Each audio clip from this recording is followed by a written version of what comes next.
Olá pessoal, tudo bem com vocês? Vamos hoje falar sobre os 10 mandamentos. Na história passada, nós comentamos onde o povo ficou acampado e Moisés subia até o Monte Sinai para que Deus falasse com ele. E Moisés subiu a este monte por várias vezes para receber as instruções de Deus para passar para o povo. No Egito, eles adoravam vários deuses e o povo, eles viveram ali por 430 anos. Então eles pegaram um pouco da cultura daquele povo egípcio. O povo tinha um coração muito maldoso. Todos os milagres que Deus fez, Deus queria mostrar para o povo que o único Deus verdadeiro e poderoso era o nosso Deus.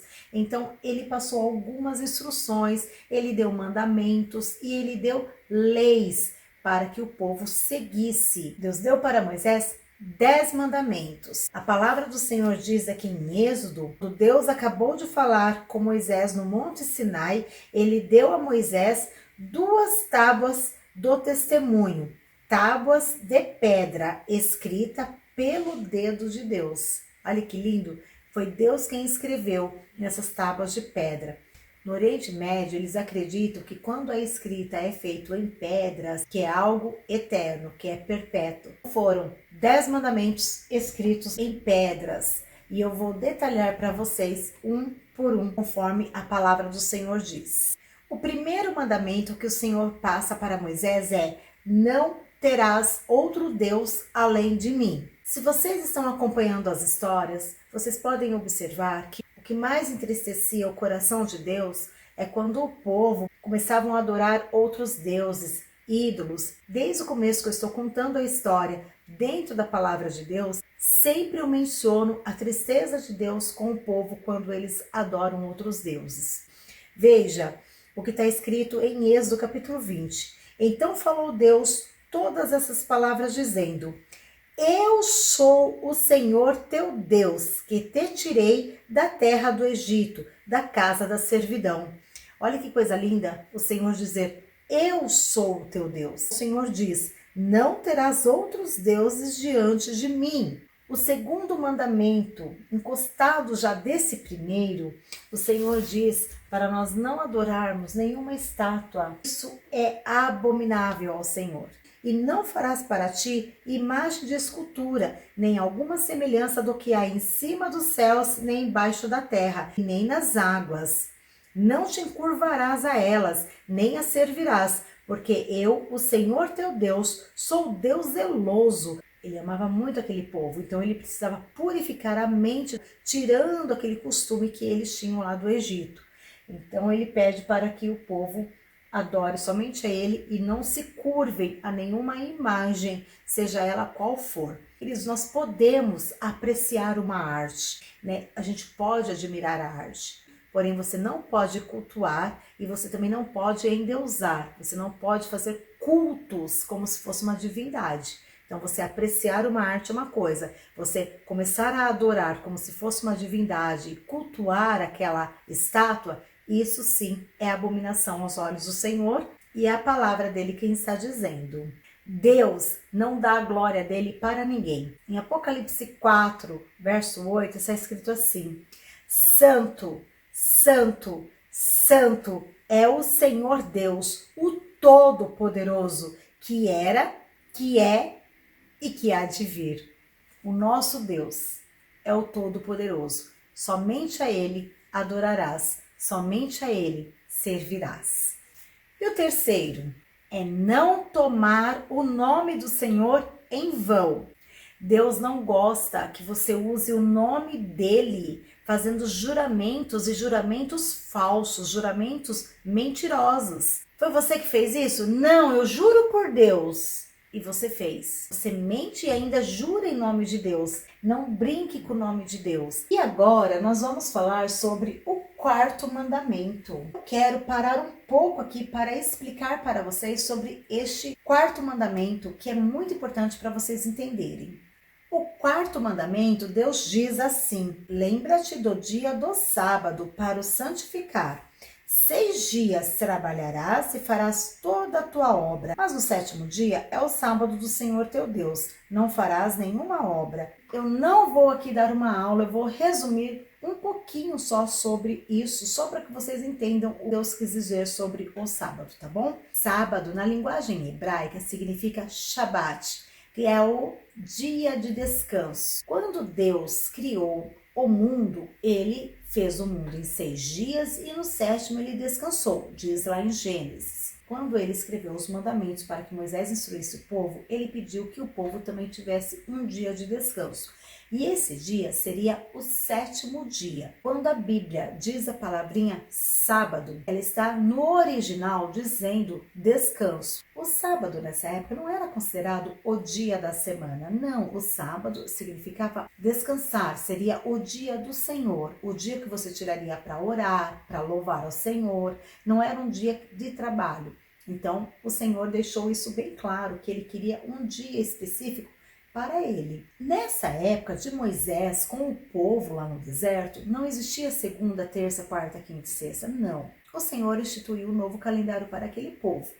Esse calendário se constituía dia 1, no dia 2, no dia 3, no dia 4, mas não dias de semana, não existia essa separação de semana. O povo judeu até hoje segue esse calendário. No calendário judaico, eles seguem o 7º dia, chamado Shabat, que é o dia do descanso deles. Eles não têm nomes assim dos dias. Eles contam um pouco parecido com o da gente, mas sendo o 1º dia, 2º dia, 3º dia, que está próximo ao Shabat, que se aproxima. O calendário judaico deles é assim que eles falam. No calendário romano, houve uma grande ênfase com o imperador Júlio César. Na verdade, seria Caio Júlio César. Ele fez uma grande mudança no Império Romano. Inclusive, ele colocou o calendário da semana, dos meses e do ano. Ele colocou os dias da semana, sendo 7 dias, porém com os nomes dos deuses deles. Por exemplo, no domingo era o deus Sol, no segundo dia era a Lua,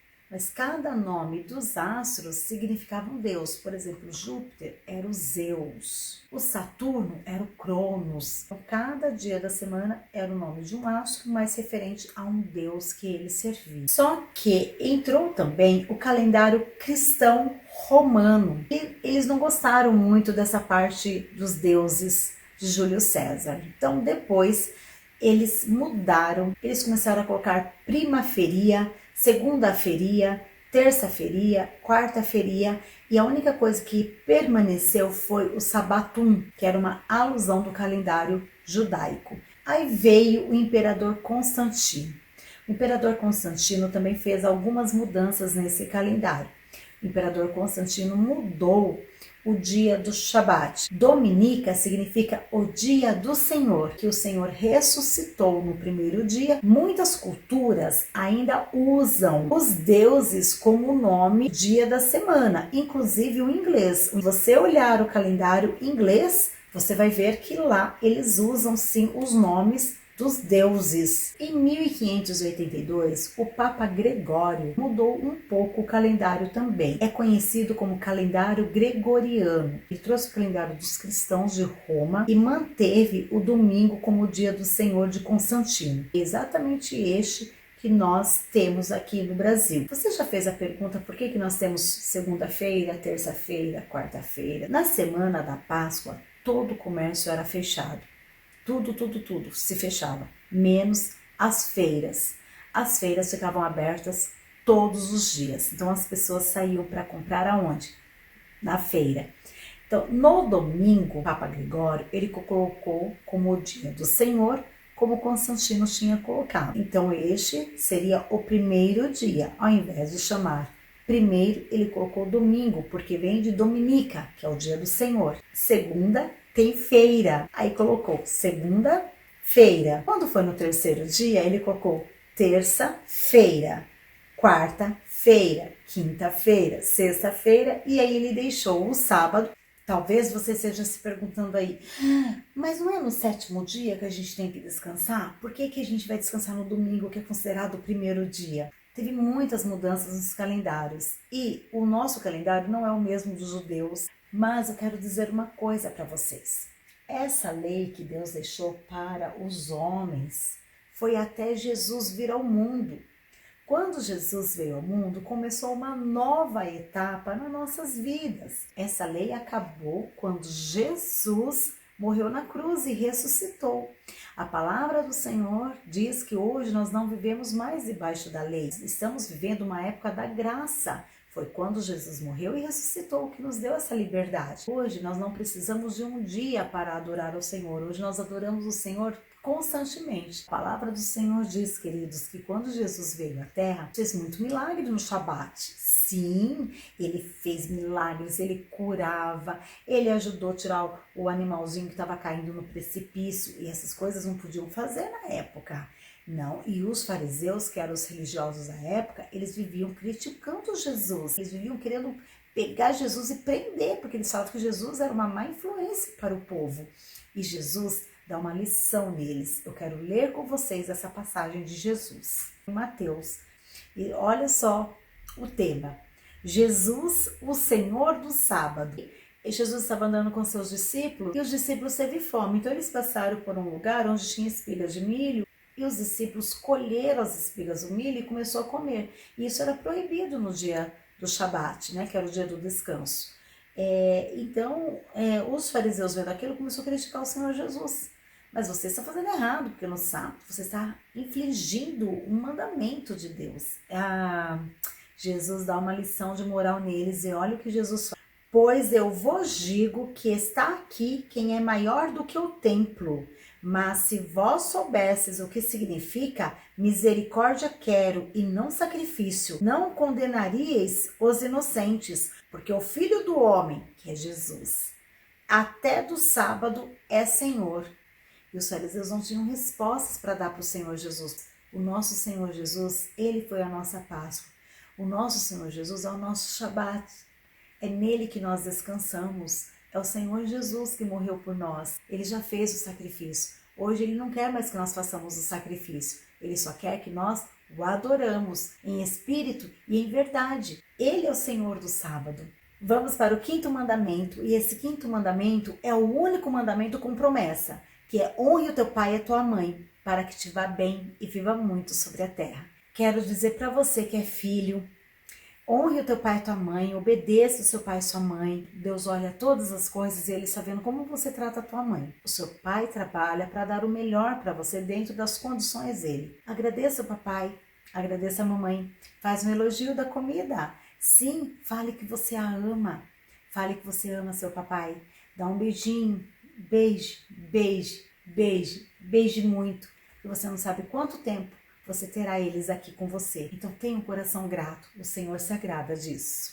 O sexto mandamento é não matarás. Não matarás é a eliminação de uma vida. Sétimo mandamento é não adulterarás. Nome difícil de falar, né? É o homem estar casado com a mulher, permanecer casado com ela e não ficar traindo ela com outra mulher, assim como a mulher não trair o marido com outro homem. O oitavo mandamento é não furtarás. Não furtar significa você não possuir aquilo que não lhe pertence, ou seja, não pegue aquilo que não é seu sem ordem, tá? Então isso é roubar e Deus não se agrada disso. O nono mandamento é não dirás falso testemunho contra o seu próximo. Isso é muito sério, não é? Falso testemunho é você falar de uma pessoa aquilo que não é verdade. Quando a pessoa levanta falso testemunho contra outra, gente, isso faz com que a pessoa às vezes perca o emprego, às vezes dá briga dentro de casa, faz os casamentos acabarem, quando a pessoa inventa. Então a palavra do Senhor diz que nós não devemos levantar falso testemunho. E o 10º mandamento, que é o último, mas não menos importante, é não cobiçarás. E assim está escrito: não cobiçarás a casa do teu próximo, não cobiçarás a mulher do teu próximo, nem o seu servo, nem a sua serva, nem o seu boi, nem o seu jumento, nem coisa alguma do teu próximo. Você achará algo bonito do seu amiguinho, e você falar: quando eu puder, eu vou querer ter um igual, porque eu achei muito bonito. É uma coisa, mas o cobiçar, que a palavra do Senhor está dizendo aqui, queridos, não é você desejar uma bola igual ao do Pedrinho, e sim você desejar a bola do Pedrinho.